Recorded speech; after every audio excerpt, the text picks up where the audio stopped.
very special welcome to the desk on this beautiful day. It is another time for us again to look at some major issues from around the country. And today, we will be traveling all the way to Benue State in Nigeria. A lot of issues in Benue State, security issues. The issue at the Benue State House of Assembly, where some members were suspended but later reinstated. A lot happening in Benue State, and it's worth looking at. But what is the level of inclusion as far as Benue State is concerned, especially from the local level, before you even get to the state and proceeding to the federal level? My name is Ramsey Enoch Agbo, and of course, I'm so excited to have you right there.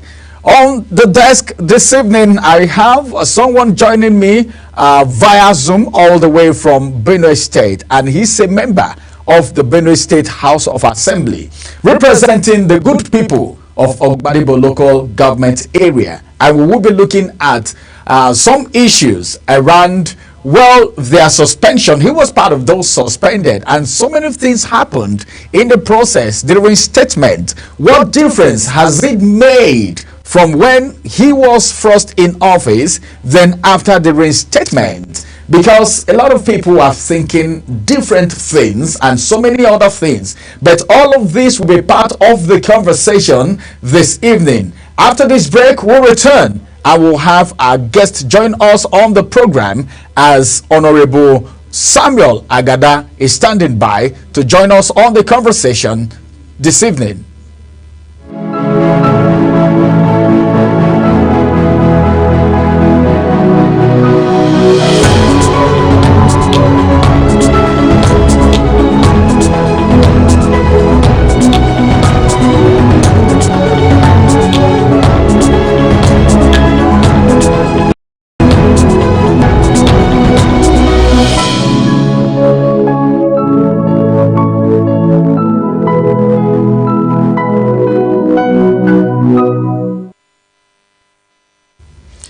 Welcome back from the break. It is still the desk, and on the desk this evening we are looking at inclusion. And as a matter of fact, you know what inclusion is all about and what it means to have the people be carried along as either a local government chairman. Let me begin from there, even from the councillors down to the local government chairman, then you get to the house members, all right, those representing the different local governments at the State House of Assembly. Inclusion and what really happens, how are laws being made, what is the level of inclusion, especially for the youth. Joining me on the conversation this evening is the honorable member representing the good people of Ogbaribo local government area of Benue State at the Benue State House of Assembly, in the person of Honorable Samuel Agada. It's good to have you join us all the way from Benue State this evening. Good evening, Honorable. Yeah, good evening. Many thanks for joining us on the desk this evening. Now, let's get into the conversation proper. Well, the last time we had you on our program live in the studio here is when the issue of suspension was on at the Benue State House of Assembly. Since your reinstatement, we've not really had time to talk to ourselves. How has it been after the reinstatement? Thank you, Ransom. It's good to be back here with you. Things haven't changed that much. After the suspension, we have been reinstated, and the house is still the way it is, and you know, politics, we're still working under the same conditions and all of that. So it's been not smooth anyway, but we're just coping. Yeah, so much happening in Benue State, the insecurity situation, and so many other issues, beginning from the killings and all of that happened right there in Makurdi. But before then, something very significant happened after your reinstatement, and it was everywhere on the social media, where somebody from your local government, from Ogbadibo to be specific, trekked all the way from Ogbadibo to Makurdi just to say, well, they appreciate, they are happy for the fact that we've been reinstated. How do you feel about that, and what's behind that motive? It's a long distance. Yes, I feel very happy, very excited, even though it was unwarranted. There's too much risk for him taking all the pain to come all the way down to Makodi to congratulate me and show his excitement that the constituency is now back in the floor of the house. It was something amazing. I think it's something amazing, and I celebrated him. I welcomed him, even though when he arrived Makodi, I was following in Abuja at the residence of our uncle who died, Chief Aldo Ogbe. So I couldn't be on ground to welcome him, and but I sent my colleagues to welcome him to the Benin State House of Assembly and to also thank him for the endeavor. Oh, all right. How does that represent the feeling of the youth of Ogbadibo local government? Because we're looking at inclusion, political inclusion here.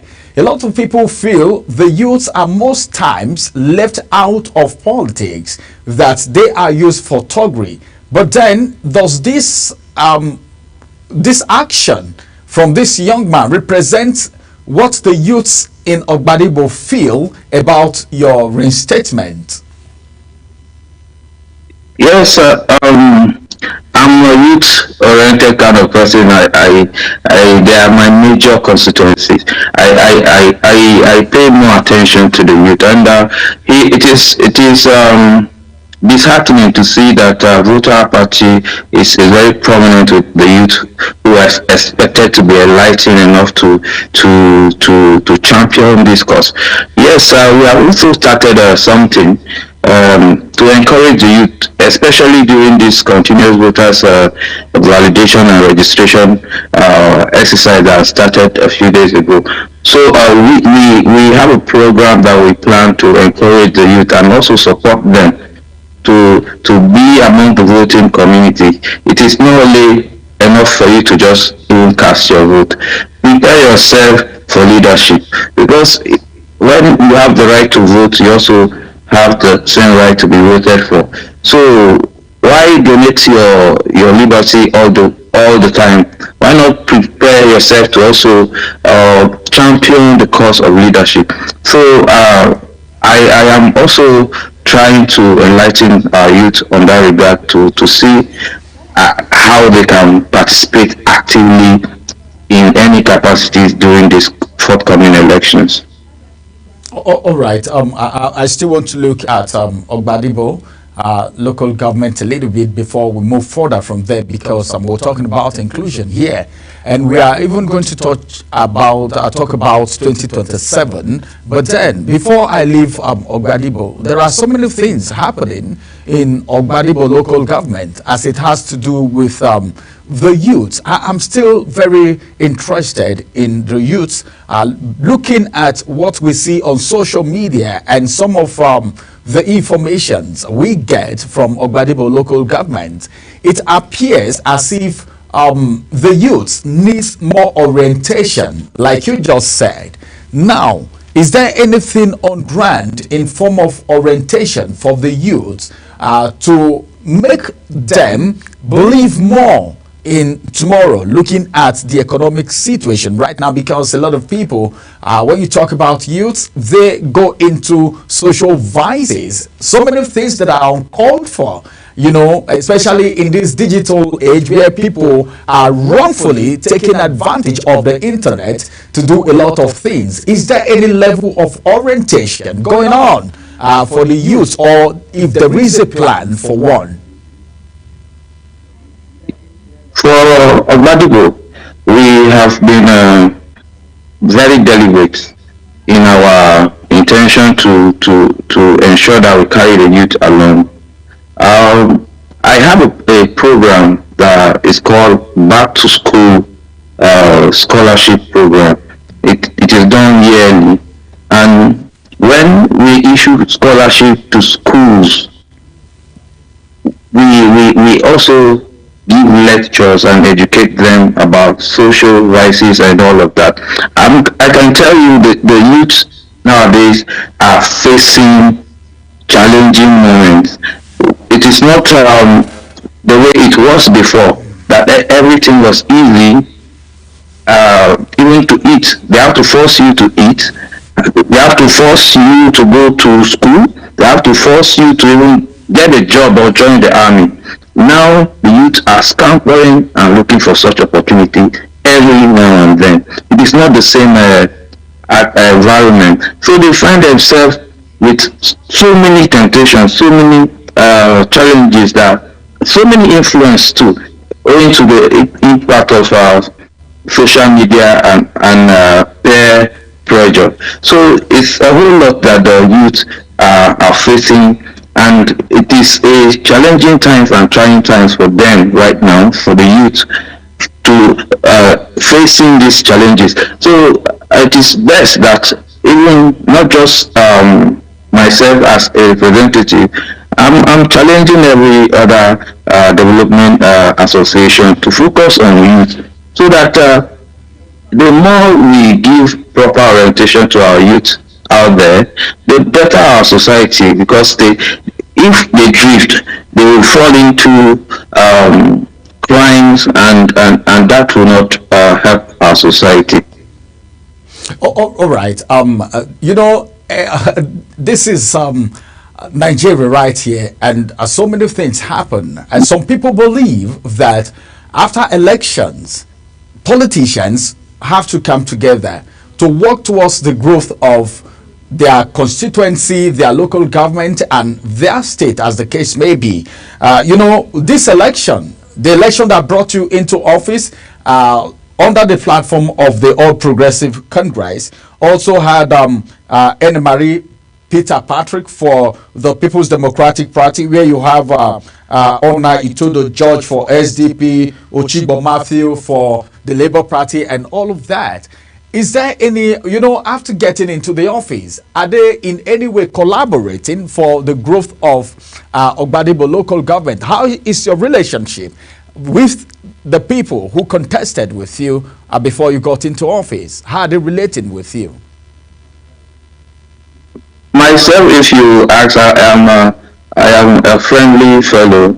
I relate with people very well, and there's nowhere that you will say something about me that I have done something like insulted anybody or castigated anybody, especially those of them who have contested election against me. No, even during the pre-primaries to the primaries, the pre-election to the main general election, there was nowhere I've stood to castigate any of my opponents. And thereafter the election, even after the primaries, I'll reach out to most of them. Yes, you have ideas, you have vision for our people. Let us work together. I am still your representative. Any ideas and vision that you have, you can still channel it through me. And any time and anywhere I've fallen short of my capacity or performance, please draw my ear. I have that cordial relationship with most of them. And I relate with them because I'm like the youngest among most of them that contested at the ballot, and I respect them as senior brothers. So at no time did any of them bring any suggestions from me that I ignored, and I've also I've given them courtesy, and I've also relate with them as far as welfare too is concerned. All right. Before we move out of Ogbadibo, go into what is happening in Benue State, the issue of insecurity in Benue State is becoming alarming, and it's so unfortunate that your state, Benue State, has been on the map for the wrong reasons a number of times. And recently, we heard that in one of your local government, in one of your districts, there was an issue of kidnapped and all of that, especially in Orokam. Yeah, I think that's under Ogbadibo local government, if I'm not mistaken. Yes, is there any form of collaboration between you and the chairman of Ogbadibo local government on how to tackle insecurity in Ogbadibo? Because if there is insecurity in the land, the issue of inclusion would not be possible. That's true. The issue of security in Ogbadibo, the insecurity started from the old Orokam axis, where kidnapping became the order of the day. There are some security measures that we took through the vigilante and police collaboration that had happened. There's traditional, the chiefs there had advocated for remedial measures. First, the roads are very terrible, so when vehicle or motorcycles slow down, that's when these people attack. And again, the trees surrounding the road are too bushy that these people find it easy to hide in the bushes to launch attack on people. So when we came initially, this was the caution measure that we took. I gave money for them to put some sort of latrite to fill up the road so that vehicles can just move and without hindrance. Then the Orokam community themselves to that axis also call out the youth, which I also contributed money for them to get chainsaws and all of that to cut out the trees that are becoming areas where these criminals lock and launch their attack. So we have made some certain efforts. Then for the recent kidnap and killings that happen in Orokam, I have paid an advocacy visit to the Commissioner of Police, narrating the incident and telling him how urgent we need the interference, the involvement of the police there, so that they can come and rescue the Orokam people from kidnap, because it becomes so rampant that people are no longer kidnapped from the roads again. The kidnappers come all the way to their homes to kidnap them, and if they refuse to follow them to the bushes, they shoot them in their home. So it became something very serious that the Commissioner of Police immediately redeployed the DPO there and sent some squads that have taken control of that area, and everything has returned to normal since then. And as I'm talking to you, the Commissioner of Police himself went to do an on-ground visit. As I'm talking to you now, the Commissioner of Police is in Ogbadibo. The State Commissioner of Police is in Ogbadibo to check the menace of insecurity in that area. All right. Well, that's so great. Now let's look at the things happening. Some persons don't know that at the Benue State House of Assembly, there are so many things going on, and party affiliations sometimes play out. Now, coming back to the state level, most of these things have been politicized. You know, when it comes to the security situation in Benue State, which has escalated to other local governments, including your own local government, like you said. But then I think it's so good that you have made this effort, but other local governments may not have that opportunity or maybe that grace. Now, let's come to the issue of insecurity in Benue State as a whole. What is the role of the Benue State House of Assembly as it has to do with tackling insecurity in the states, because they are the lawmakers there. Thank you, Anson. You know, these issues come every now and then. It becomes a recurrent issues. There's no way that the House will sit in this our whole hollow chamber that there is no motion that has been raised regarding security and insecurity related matters. And we end up making resolutions and calling on security operatives to do the needful. You know, security is on the exclusive list, and we have no powers to do such implementation, but to make suggestive resolutions to the executive. Yes, that is what we have been doing, but yet security is the responsibility of the government, and we are an arm of government, so we cannot exhume ourselves from the issues of insecurity or the failure of the government to guarantee the safety of the people.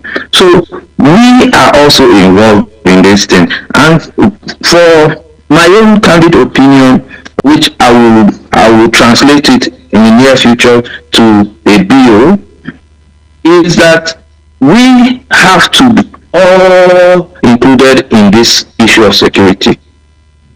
We have to have a deliberate, intentional plan to build security architecture, build intelligence that regards security, build of communication line that has to do with security. Imagine the other day I was watching online how the security forces are battling with the armed Fulani herdsmen in the bushes. They are shouting from ear to ear, not even knowing where their own personnel are positioned. They might even do a friendly fire to shoot themselves, you understand, because there's no efficient gadget or equipment that will help them communicate even in the bushes. There should be a provision for, in fact, a surveillance drone should have gone ahead of them to give the position of the enemy. So I am putting up something that will make the state now has a fund that will be devoted to securing such a security infrastructure for our armed forces or security operatives, so that they can combat this menace of arms, Fulani herdsmen and what they call the kidnappers in the bushes. So it is something that we have to do to show that we, the assembly, are intentional about issue of security. All right. Thank you, Honorable. Now, let's get to talk about your party a little bit. You know, we're talking about inclusion here. But then, in Benue State, especially, we've had a lot of problems coming from your political party, which is the All Progressive Congress, the ruling party, as it were. Now, how is the situation in Benue State as it has to do with your party, APC? Can we now say at this point in time that the problem in APC, because the reason why I'm saying this is because some persons have attributed some of the security situations to politics. It's been politicized. During the Yelwata killing, you can see placards flying up and down everywhere with different inscriptions. Now, what do you think of the disputes in your party and other parties, especially from the Benue State House of Assembly down to the executive and nationwide? In our party, APC, the problem of leadership is there, and as I'm talking to you, we're currently running two factions of APC, the one that is led by legitimately elected chairman, Comrade Austin Agada, who has a judgment from court uh, ensuring that he is the chairman. Then another one that is a caretaker committee that has been set up by the National Working Committee of the party. For me, we know that this situation is political, so we are tampering it in a way that the political limits behind it can be resolved amicably, that our party will flourish once more in the state. Then as to the correlation between the party dispute and insecurity in Benue State, I find that very, very offensive if any political stakeholder take the opportunity of this killing to politicize the issue of party in Benue State. I believe all of us are working together to ensure that the killings, the bloodletting will stop in Benue State, and I find it very offensive. It's over the social media that people are making suggestions, but I think the political undertone is quite minimal or not there at all. Okay, now let's look at 2027. 2027 is somewhere around the corner, but a lot of politicking is already going on. You can see what is happening in Benue State. Yes, just from Benue State now, we have the leader of the ADC, which is the coalition party, come 2027. And these parties, the only thing that they fight for is inclusion. Any party wants inclusion, all right? And how does this happen? The youth, the women, the stakeholders, and everyone. Now, in Benue State, do you see ADC as a threat to the All Progressive Congress? As it has to do with inclusion, of course. You know, the job of a political party is to take over power. They will try, and definitely depend on their level of mobilization. Yes, the ADC has come to Benue State, but for me, I've not seen ADC anywhere, because for you to be able to take over power, you have to have structures, and structures that are sustainable. And APC is coming from an advantage position. Yes, we do not only have structure, we also are in control of the government. That means resources for our constituent or supporters, and also that means employment opportunity or appointments for our supporters. So we are like a beautiful bride. The APC is strong, and any other opposition party ganging up within the state will suffocate and die a natural death. Okay, all right. Now, let's look at something very, very, very important now. There is this belief about the All Progressive Congress that in 2027, a lot of other persons will give them a run for their money, beginning from the top down to the bottom. Now, in your own constituency, in your own district, in Benue State as it is right now, though the reason why I need to ask this question is because of the kind of things we see, especially on social media. You know, when the poster went out, the flyer went out that I was going to be hosting you today on the desk, some of the persons have reacted to say, well, they want you back in 2027. Then now we're talking about inclusion. This now as it is, looking at the enormous assignment that is involved in this issue and looking at the issue you have at the Benue State House of Assembly, what would you want to say about a situation like that from 2027? Because they said the youths are the life wire, and you've talked about the fact that the youths are already in consonance at some level. Now, on your own part, what do you think of 2027? 2027 is pregnant with a whole lot of things. That's in politics. You don't boast. Just work. When my constituents keep asking me, "Are you not going to say whether you're contesting or not?" I say, 2027 is still there. It is God that gave me this one. And when I ask, the Bible say, "Ask and you shall receive," and God will still give me the next election. But I'm not boasting of anything. What I boast of, especially, is my people, the support base I have, my relationship with people, and God forbid I don't get the next election.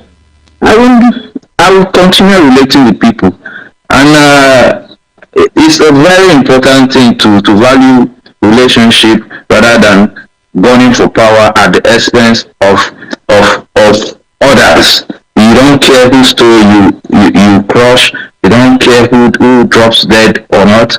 I am not that kind of person. I'm just certainly not desperate about 2027, but that is not saying that I will not put in my effort. I've already started putting up my campaign structures, and I've started little consultations here and there to meet up with our aspiration. But largely and most importantly, 2027 is in God's hand, and we pray that we find favor in God's hand when it comes 2027. Oh, all right. Thank you very much, Honorable Samuel Agada, member, Benue State House of Assembly, representing the good people of Obadibo local government. The conversation continues with you, but then let's go on a quick break. When we return from this break, we'll look at some other issues at the national level, because whatever happens at the national level have a way of affecting the state and, of course, the local governments. Stay with us. The next returns after this break.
good to have you join us again from the break. It is still the desk where we are having a one-on-one conversation with the honorable member representing the good people of Ogbadibo local government area at the Benue State House of Assembly.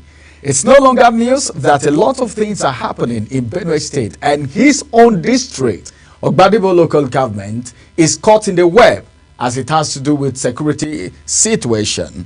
Well, since last week down to this week, we've had situation of a bank manager and his family being kidnapped in Orokam in Ogbadibo local government. That's not all. A lot of other activities going on that has to do with kidnapping and other security kind of problem in the district. Now we have Honorable Samuel Agada speaking to us on the desk this evening. But before then, he talks about the registration, and of course there is a lot of encouragement coming for Nigerians right now as it has to do with voters registration. But then there are certain things we need to look at. We had people in this country who actually registered for the voters card but didn't pick it up. This is another registration coming on. Even as at yesterday, we had someone who was even in this studio, electoral, the rec officer for FCT was here. And of course, the resident electoral commissioner of the Federal Capital Territory yesterday said the same thing, all right, concerning voters registration and encouraging people to register. And this brings about inclusion. We're talking about inclusion here. But then you cannot be totally included, participating in politics when you are not duly registered. And that's the reason the honorable member already talked about that. But then not just him. The resident electoral commissioner of the Federal Capital Territory, talking about Minu Idris, also urged residents to take advantage of the ongoing online continuous voters registration exercise ahead of the election, which is about happening in FCT. Of course, before you can even participate in election, before you can vote, this is the first thing that you need to do, meaning this education, voters education, is going round not just in FCT alone because they want to carry out an election, but then also at the state level, down to the local government level. And that's the reason the honorable member representing the good people of Ogbadibo local government is saying he is also ensuring, but then that the people of Ogbadibo register, because 2027 is around the corner. You can't go to the farm without a hoe. You can't go to the farm without a cutlass. If you're going to the farm, definitely you have something that you will use for farming, or else you just go fold your arms. That's funny. And what am I trying to establish? We're talking about inclusion right here, and we're speaking with Honorable Samuel Agada, a member of the Benue State House of Assembly. But then, this is politics we're talking about right here. What do you think? Something happened. Immediately, the online registration was launched. You need to see the influx of people. But then, after this registration, what's next? All right? As someone made a proposal, and the person said it will be necessary, all right, to have elections done online, like it's been done in some advanced countries. And I was asking question. We've had issues with the transmission of election results from one location to the other. We talked about the use of beavers. We're being told that the election will be transmitted from the polling unit straight to the appropriate quarter as at when due. But we never had that. There were infringements, there were infractions. So many things have been happening. And right now, another registration have started. It is very important for people to go about this registration, do the registration, so that you can be part of this process in 2027, even though some Nigerians. If you ask them today, they will tell you, well, we voted in 2023 and our experience was not palatable, so we won't vote again. But then, for what reason? Why should you even deprive yourself of your civic right? It's not the proper thing to do. So, this is the reason why I need to make this background before I bring up my guest again. The reason is this: we're talking about inclusion here. Like I asked him about 2027, a lot of youths are already saying, well, we want Samuel Agada come back in 2027. Some persons are already talking to him, encouraging him that they want him back. But it is beyond just saying. And that's what I'm trying, that is the fact that I'm trying to establish. It's beyond saying it. Some persons will tell you, well, this is the person we want to be the person representing us at the State House of Assembly. They just say it with their mouth. But then, do you have the capacity to install that person, to vote for that person? How would you do that? Is by registering, and now the registration is online. I don't know how tedious it is, but then I think it will be more easier, all right, when it comes to doing this registration online, because we had about 6,000 plus persons registered under a few time after it was launched online, and it's a welcome development, and Nigerians are excited about that. But then, we don't just need to be talking with their mouth. A lot of Nigerians, what they do these days is they talk with their mouth. This person is who we want. But then when it comes to electioneering, when it comes to the electioneering year, a lot of them hibernate. A lot of them don't come out to vote anymore. But then this is the right time. They said a black goat is being caught early enough when it is still day, because when it's night, everywhere will be dark. You'll be able to spot it. So this is the right time to get your voter's card, get registered, so that when it's 2027, you won't be saying, well, it is Mr. A that I want as a governor of my state, then it is this party that I am supporting, but then you never carried out your civic right. So it doesn't count, it doesn't matter. All right, so I'm going to bring up the honorable member again, Honorable Samuel Agada, all the way from Benue State. He's joining us via Zoom, and the conversation will continue. We want to talk about inclusion. A lot of people are saying, well, what is the place of the youth as far as inclusion is concerned? And I'm talking to a youth who is a member of the Benue State House of Assembly on the desk this evening. Let's go to a quick break. After this break, we'll return, and we'll have our guests join us for the next set of conversation.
Many thanks for staying with us on the desk this evening, where we have a member of the Benue State House of Assembly joined us on the conversation, and he's still on.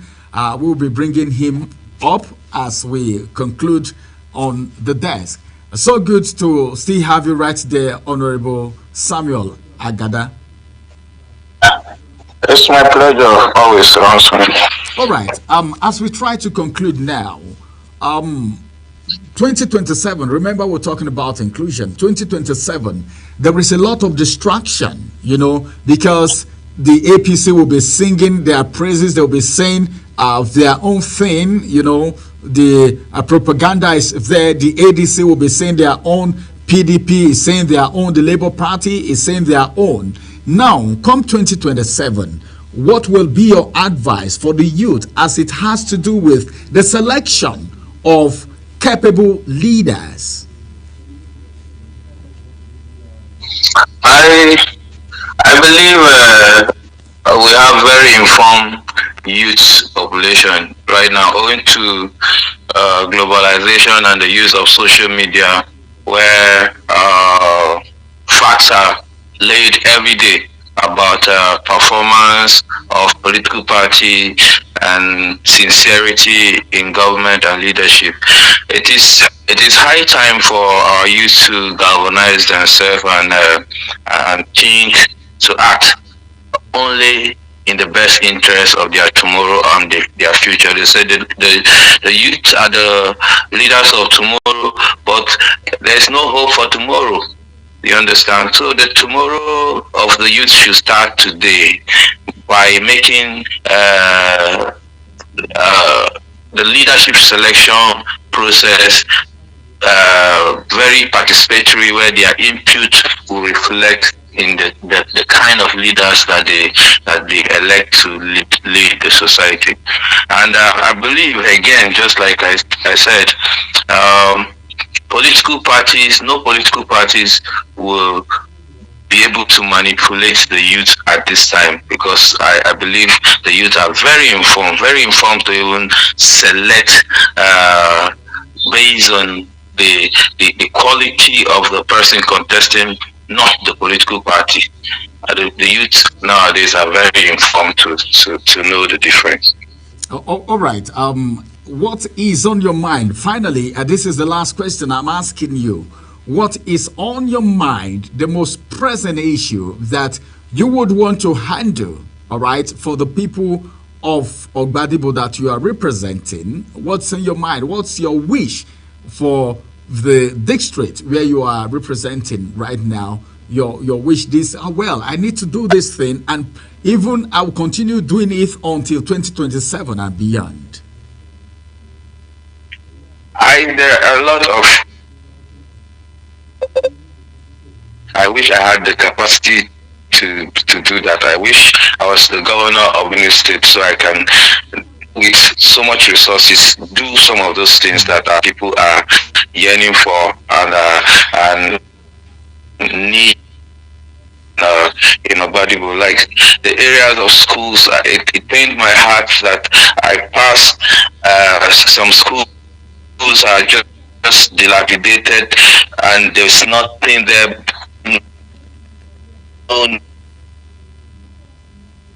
No, just in class, and it's very and there's little or almost nothing I can do about it, owing to politics and owing to deprivation. If things go well, like normally we're supposed to have constituency projects. You choose areas and that you select to reach out to touch, so that the people can know that you have done something, you have attracted something. But this administration has not given us the privilege to get that. And another pressing issue, again, it's in my mind to see how I can get some transformers for areas that need to be connected to the where their transformers are faulty or stolen or vandalized. Then rural roads are bad, especially one that is very terrible. A whole entire community was cut off from the main town because of gully erosion and all of that. I wish I had the capacity to ensure that I could just do that for my people. But notwithstanding, I'm making efforts. All right. And all right. Our time is up, Honorable. We can't continue anymore because of our time. But then, at least it's so good that you are mindful of inclusion. Our time is already up, so we will have this conversation over and over again. Many thanks for joining us, Honorable Samuel Agada from Benue State. It's a pleasure, Mr. Ransom. Thank you. It's a pleasure. Thank you. All right. Well, this is going to be the size of the desk this evening. And as a matter of fact, political inclusion is very important. And of course, you can only be important in the political scene if you are duly registered. And that's ongoing right now. Let's have a voice. Let's have the capacity to install whoever we want to occupy a particular political position. Many thanks for joining us on the desk this evening. We'll see you again on the desk. Bye-bye for now. I am Ramsey Enoch Agbo.